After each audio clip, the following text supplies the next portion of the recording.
Bri. Sosok perempuan berbaju putih dengan motif bunga kerap muncul dan membuat Bri beserta yang lainnya ketakutan.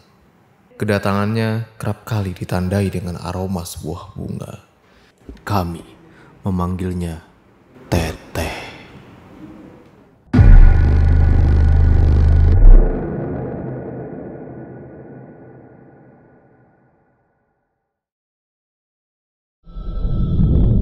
Jadi guys, ini adalah part 2 kisah rumah Teteh, dimana ini bakal lebih serem banget. Kalau kalian takut, udahlah jangan dipaksain nonton menurut gua. Ini Teteh. Kisahnya sendiri menceritakan pengalaman Bri waktu ngekos di sebuah rumah yang bergaya tahun 1980-an, dimana terornya itu bukan buat Bri doang, tapi seluruh orang yang ngekos di rumah itu. Tonton dulu part satunya nih, biar kalian ngerti jalan ceritanya. Jangan lupa juga follow Instagram Bri Story nih. Thank you banget gue udah diizinin bacain kisahnya dia. Terus juga kalau kalian pengen beli bukunya, bisa nanti gue taruh linknya di deskripsi. Jangan lupa juga beli buku gue, Hilang Dalam Dekapan Semeru. Udah ada di Gramedia terdekat, itu berisi tentang kumpulan cerita pendakian horor yang bikin kalian merinding juga.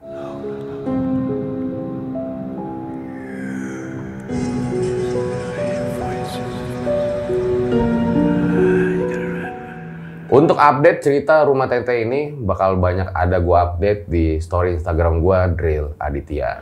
So gua rasa langsung saja berikut adalah ceritanya.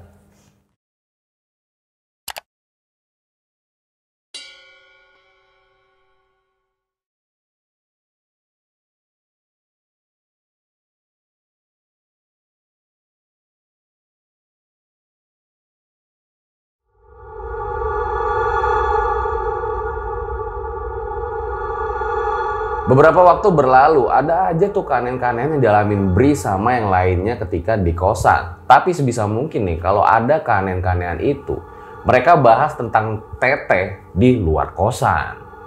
Kamar Bri itu dilengkapi fasilitas kayak komputer, gitar listrik, pokoknya nyaman banget deh kalau main di kamar kosan Bri. Nah makanya tuh anak-anak yang lain suka main ke kamar, termasuk si Sisi dan juga Memi.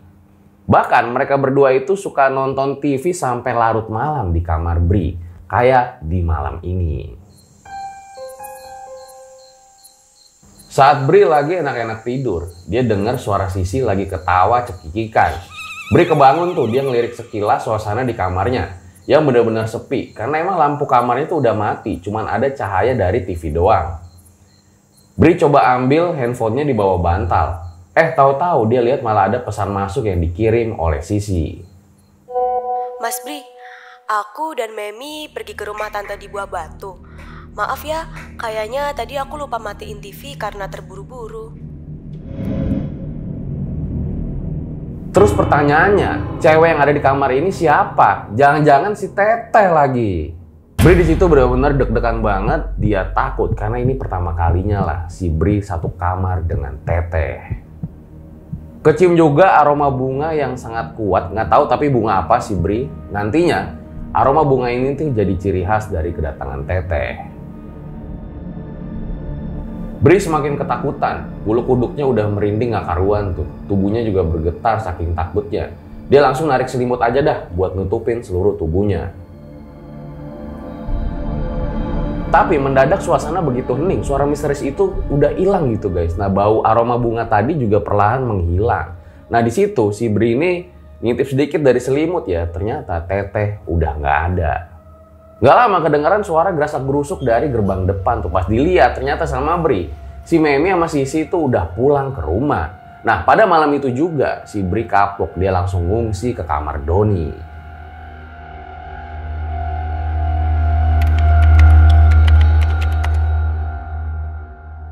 Setahun tinggal di rumah itu, si Bri ini udah terbiasa dan nggak biasa juga dengan kejadian-kejadian aneh yang mereka alamin. Jadi, Bri sama teman-temannya itu ya kecuali Sisi dan Memi mungkin sudah terbiasa dengan sosok Teteh di rumah ini.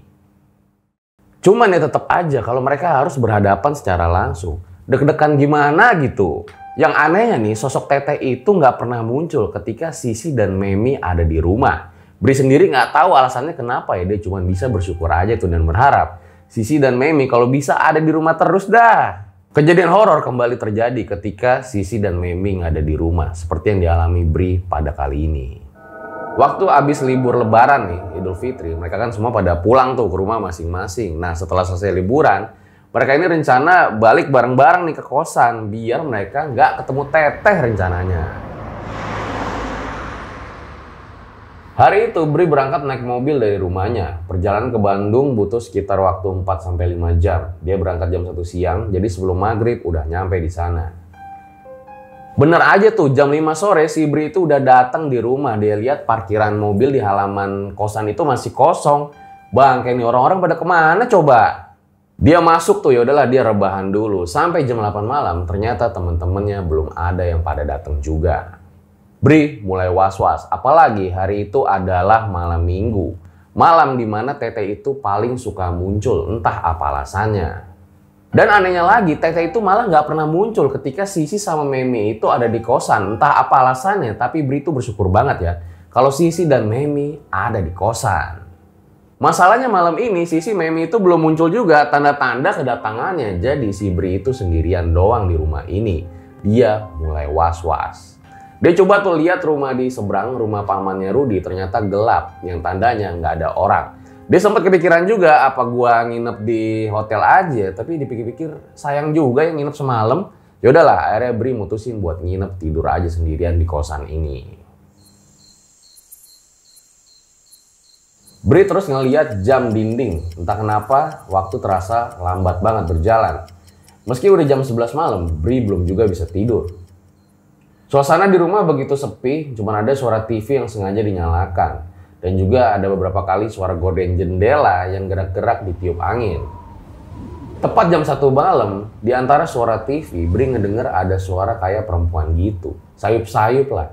Di situ dia mikir, jangan-jangan udah pasti ini Teteh. Bri.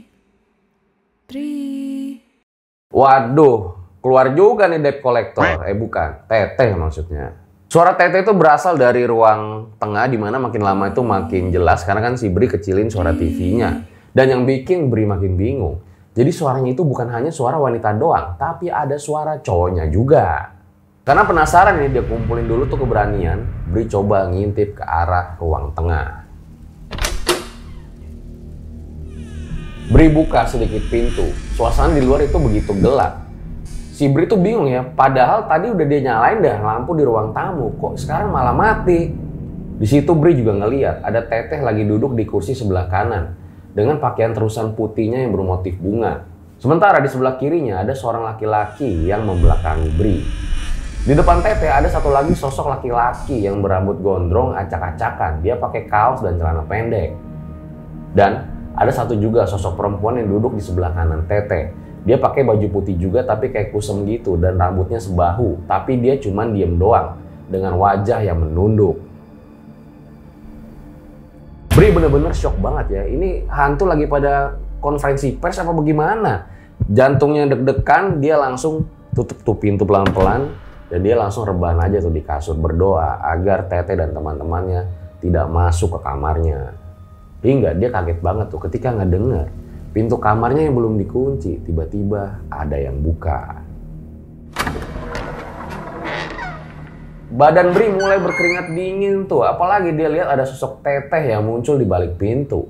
Teteh berdiri natap ke arah Bri yang kayaknya badannya udah nggak bisa gerak deh, bingung juga mau ngapain. Dan perlahan sosok itu masuk ke dalam kamar. Bri bisa ngelihat dengan jelas wajahnya, rambutnya, dan juga ada aroma bunga khas dari Teteh. Teteh di situ tersenyum, dia seperti ingin mengatakan sesuatu, namun suaranya tertahan. Beberapa saat setelahnya muncul lagi satu sosok laki-laki, dia pakai kemeja putih lengan panjang, jalan ke arah jendela dan cuman diem doang sambil menatap ke arah luar. Dan ternyata belum selesai sampai di situ, muncul lagi satu sosok perempuan yang berambut pendek. Dia masuk ke dalam kamar Bri dan berdiri di samping kiri Teteh. Mereka semua tersenyum, seperti ingin mengatakan sesuatu, tapi tidak bisa. Bri yang gak kuat dengan suasana itu, akhirnya pingsan. Sampai di pagi harinya nih dia itu dibangunin sama Asep ya. Di situ pas Bri sadar, dia bingung ya, semalam itu antara mimpi apa bukan.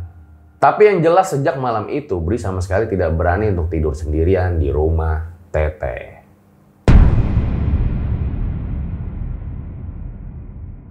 Buat kalian yang punya pengalaman horor nyata, bisa kirim cerita kalian ke email rjl5 atau DM Instagram rjl5.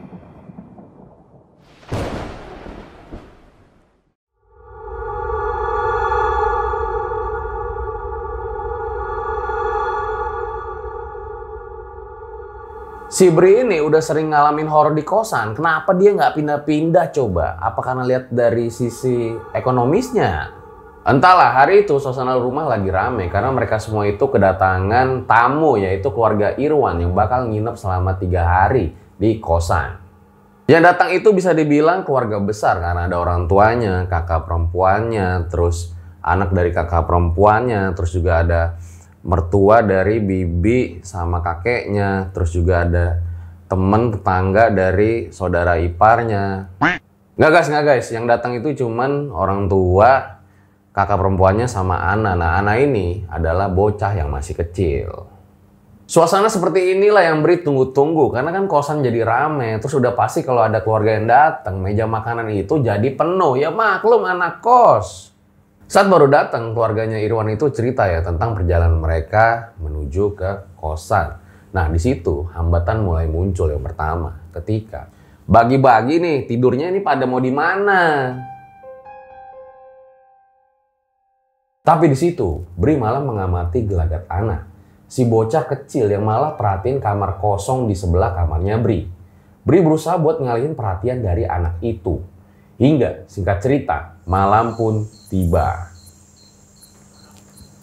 Saat makan malam, mereka itu nikmatin hidangan bersama-sama yang bisa dibilang cukup mewah lah bagi anak kos. Karena ini kan langsung dimasakin sama orang tuanya si Irwan. Sambil makan, Irwan itu ngajak kakak perempuannya buat tidur di kamarnya. Udah lu tidur di kamar gua aja. Tapi kakaknya itu menolak karena emang kamar Irwan ini kan udah penuh. Nah, dia malah milih buat tidur di kamar kosong yang ada di sebelah Bri sama anaknya si Ana. Pada kaget lah tuh di situ semua. Waduh, ini kamar yang ada setannya malah mau dipilih lagi. Nah, di situ Bri juga ngedenger ya pernyataan dari Ana yang sangat mengejutkan. Tante yang tadi ada di kamar ini kemana, Mah? Tantenya sedang pergi, sayang. Ana emang mau tidur di kamar ini? Lah, maksudnya tante siapa, Bri? Bukan siapa-siapa itu, Kak. Bri masih belum bisa tidur hingga tengah malam. Dia tuh denger ya di kamar sebelah itu kayak ada yang buka pintu gitu ya. Hingga Bri tuh nyaris keselak dia pas dia dengar ada suara anak kecil kayak lagi lari-larian di ruang tengah. Duh, apalagi nih coba. Bri takut anak kenapa-kenapa nih. Akhirnya dia memberanikan diri buat ngecek keluar. Bri ngintip tuh dari balik pintu. Suasana ruang tengah ya rada gelap walaupun ada sedikit cahaya ya dari jendela belakang. Di situ Bri ngeliat ada si Ana lagi diem sendirian tepat di sebelah meja makan. Astaga, itu bocah malam-malam ngapain coba sendirian di situ? Si Bri juga ngeliat Ana itu kayak lagi meluk boneka. Ya udahlah, langsung aja tuh diajak ngobrol sama si Bri. Ana, ngapain main sendirian? Ini udah malam loh. Aku nggak main sendiri kok, Om Bri. Ada Tante Teteh. Bri pun ngebuka pintu lebih lebar. Dia baru sadar setelah dia lihat seluruh ruang tengah. Di situ ternyata ada Teteh masih pakai baju yang sama, terusan putih motif bunga. Rambut panjangnya juga terurai. Bahkan Bri bisa ngeliat dengan jelas Teteh yang tersenyum ke arahnya. Mendadak si Bri itu jadi lemes, dia takut ya sampai jatuh terduduk. Tolong jangan ganggu Ana ya Teh. Di situ juga Bri langsung nyuruh Ana ini udahlah langsung masuk aja ke kamar buat tidur, kan ini udah malam. Nah, setelah dipaksa Ana pun sambil merengek ya, dia pun masuk ke kamar untuk tidur.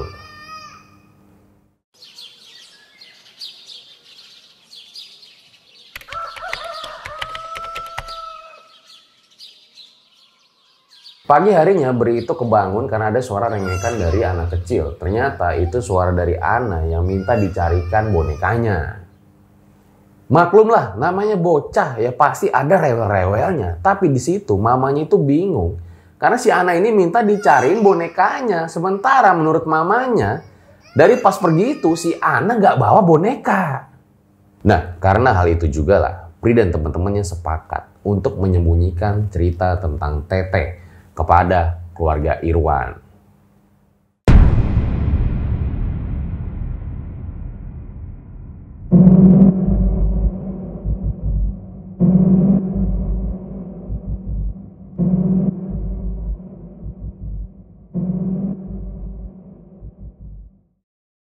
Hari itu keluarga Irwan berencana pergi nih, pengen jalan-jalan, baru balik lagi sekitar jam 5 sore lah ke kosan. Nah, ayah dan mamanya Irwan itu sempat nanyain Bri dan teman-temannya mengenai Teteh. Karena sepanjang perjalanan, Ana itu cerita tentang Teteh melulu. Waduh, mampus nih pikir si Bri.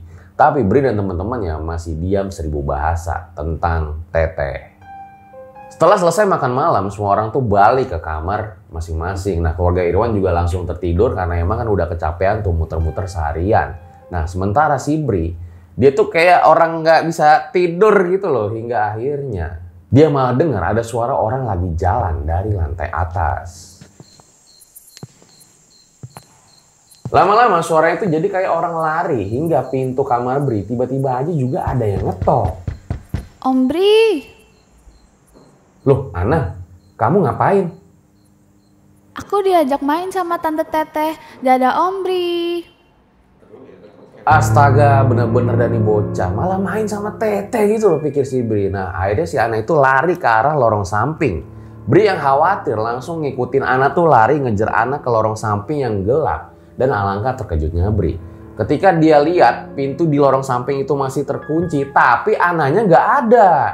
Bri langsung ngebangunin Asep sama Doni tuh nanya tentang Ana ya, tapi ternyata mereka berdua juga nggak tahu. Ya udahlah, si Bri pusing, dia balik aja tuh ke kamarnya. Tapi sebelum balik ke kamar, si Bri itu malah ngedengar kayak ada suara Ana tuh lagi manggil-manggil nama dia. Om Bri. Om Bri. Nah, pas Bri ke jendela dapur, di situ Bri ngeliat Ana itu lagi berdiri di halaman belakang dalam suasana yang cukup gelap. Di mana di samping Ana ada juga sosok Teteh yang lagi berdiri di sana. Mendadak jantung Bri berdegup dengan kencang. Di situ Bri antara bingung dan nggak bingung ya, gue harus ngapain nih? Tapi pas dia lihat lagi ke halaman belakang, Ana sama Teteh udah nggak ada. Yaudah di situ Bri langsung mutusin, dah lah gue balik ke kamar aja buat tidur. Sekitar jam 4 pagi, Bri yang baru aja tidur tuh dia denger ada suara kayak orang heboh berisik-berisik gitu lah. Ternyata itu mamanya Ana pada heboh karena nyariin Ana yang nggak ketemu-temu.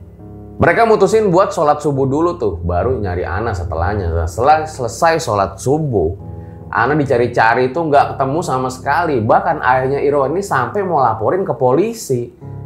Taunya tiba-tiba aja si Ana malah muncul dengan santainya dari lorong samping. Di situ dia bilang kalau abis main sama Teteh tadi.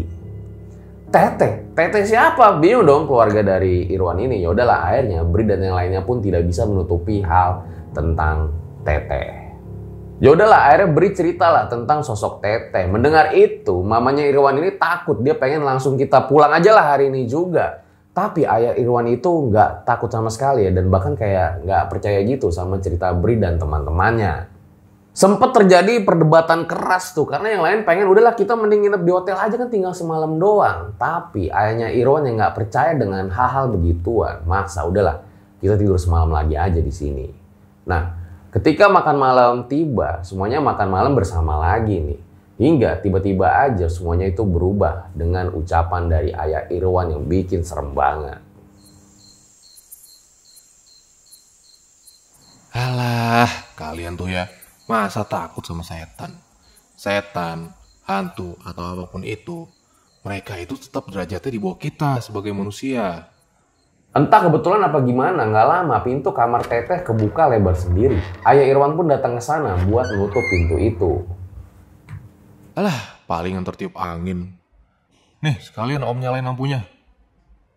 Setelah kejadian itu, mereka akhirnya tidur tuh balik ke kamar masing-masing. Nah, Ana sama mamanya Ana sekarang tidur di kamar Irwan daripada kan. Entah kenapa Bri itu ketika di kamar ya perasaannya itu kayak gelisah gitu loh. Padahal yang nggak terjadi apa-apa. Ya udahlah Bri coba buat tidur aja. Dalam tidurnya, Bri itu mimpi dia lagi berada di sebuah taman bermain. Tamannya itu cukup indah, alasnya rumput hijau. Di sana lagi ada beberapa anak kecil lagi main ayunan, jungkat-jungkit, prosotan, dan lain-lain. Bri kagum ya dengan keindahan taman itu hingga fokusnya itu terhenti ketika ada satu anak yang gak asing di sana, yaitu Ana. Loh, kok ada si Ana? Dan gak jauh dari Ana, ada satu sosok perempuan dewasa yang berdiri menggunakan baju motif bunga dan rambut yang digerai yang ternyata itu Teteh. Dalam mimpi itu, jarak antara Bri dan Teteh cuma sekitar 15 meter aja. Dan Bri sama sekali gak punya perasaan takut ya kayak sebelum-sebelumnya dengan Teteh. Dia berani tuh nyamperin Teteh pada saat itu. Om Bri di sini juga. Ana, kamu lanjut main ya. Om mau ke Tante Teteh dulu nih. Pertama kalinya Bri ngeliat jelas sosok Teteh. Tinggi tubuhnya hampir sama dengan Bri, rambutnya panjang. Teteh terlihat begitu cantik lah sampai ngebuat Bri ini jadi pangling. Bri, aku ajak Ana bermain di taman sebentar saja ya. Sebentar lagi kami pulang. Bri cuman diem doang. Dia masih belum bisa jawab tuh karena masih kagum banget dengan sosok Teteh yang cantik banget. Hingga gak lama kembali tuh terdengar suara ribut-ribut. Bri, tolong tante, Ana hilang lagi. Mereka semua kaget lagi-lagi di pagi hari Ana kembali hilang. Mereka cari lagi, telusurin sampai terdengar ada suara ngaji-ngaji tuh, tanda suara subuh tiba. Dan gak lama muncul ketukan pintu dari halaman belakang yang ternyata itu adalah Ana. Di situ Bri keingetan, jangan-jangan mimpinya itu ada hubungannya sama si Ana lagi.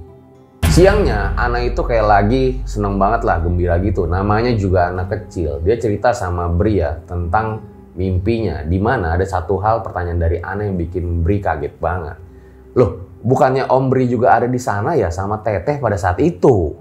Mau nelan air sampai nggak jadi tuh Bri. Kok bisa sama gitu mimpinya? Entahlah. Tapi yang jelas siang itu selepas zuhur ya, si Ana sama keluarganya pun balik tuh ke Jakarta.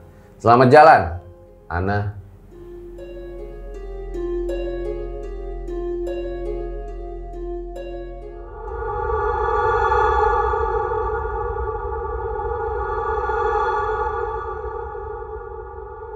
Hari itu Bri tiba di rumah Teteh bareng sama si Nando yang kemarin itu baru tugas selama 3 hari di lapangan. Nah, selama tugas itu ternyata si Nando itu ketemu sama Hendro.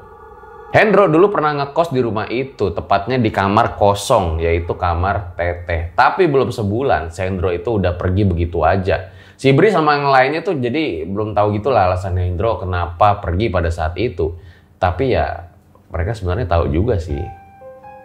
Waktu itu Nando bertukar cerita tuh sama si Hendro. Si Hendro bilang ya, jadi yang pertama kali bukain dia pintu itu adalah seorang perempuan.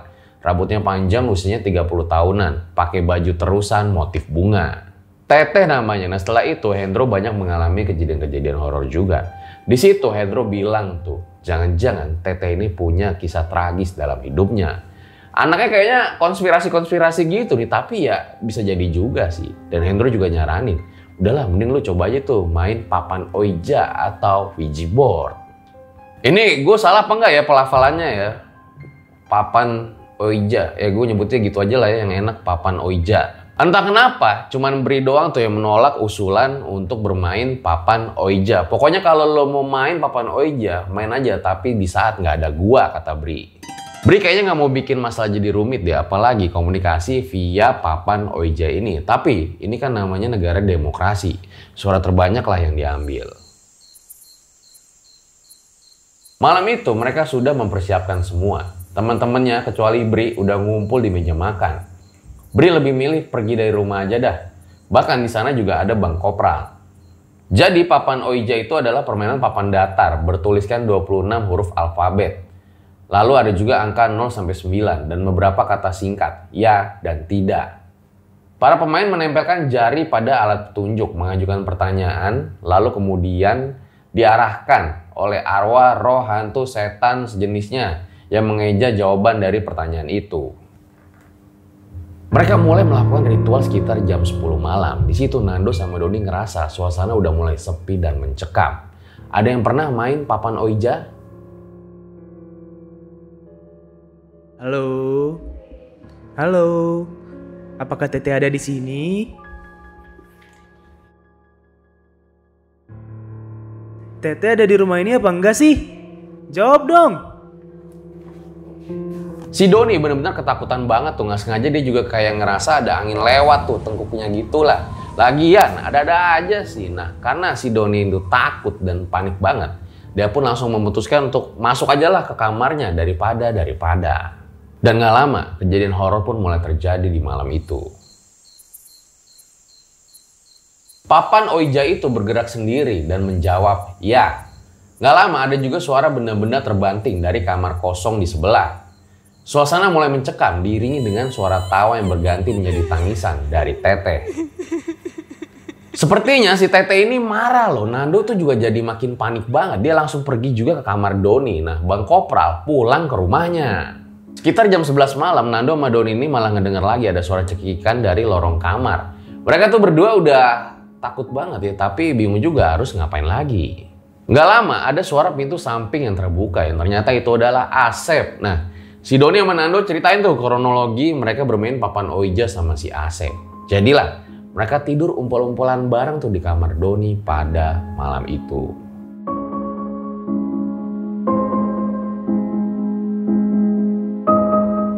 Di part ketiga. Teh Yanti, seorang yang buka warung di depan rumah itu, dia bercerita ya, waktu dia kecil dia tuh suka main ke rumah tersebut. Teh Yanti juga menunjukkan tuh album foto-foto pada waktu dia kecil, di mana Bri tuh ngeliat, loh kok kayak ada yang mirip sama si Teteh. Teh Yanti juga mengatakan kalau dulu itu ada seorang perempuan yang meninggal ketika sedang sendirian di rumah itu.